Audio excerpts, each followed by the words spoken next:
Ko'pchiliginglar so'ragan, ko'pchilik qidirayotgan kam probegli Spark'ga qora rangidan chiqib qolsa olaman deb yurgan akalarimiz uchun juda ham zo'r variantda bo'lgan. Bor yo'g'i 9600 km masofani bosib o'tgan 2022-yil avtomatik korobka Spark avtomobil sotuvdi.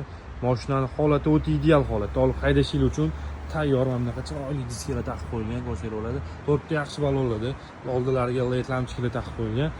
Hop, krugovoy tonirovkalar bor. Ko'rsangiz bo'ladi, qoraga lekin tonirovka o'lib qoladi akalar. Salonlari o'ta ideal holatda. Mejgar punktlar bor. Sidena abagrevlari. Mana probegi 9600 km. Salon holatlari ham o'ta ideal holatda. Orqalari ham yonib turibdi. Hozir xudo xolasa maza qilib minishingiz uchun 9600 km yurgan juda ham sveji holatdagi avtomatik korobka Spark avtomobili. Mabodo naqdga pulingiz yetmasa, nasiya savdoga ham chiqarib beraman deyaptilar. Xo'p, naqdga $11000 so'rayaptilar. Pastda nomer qoldirib qo'yaman. Bemalol aloqaga chiqib, xudo xolasa savdolashib, barakasini qo'rsangiz bo'ladi. Mabodo aytib o'tganimdek, pulingiz yetmasa, nasiya savdoga ham xudo xolasa hal qilib haydab chiqib ketsanglar bo'ladi.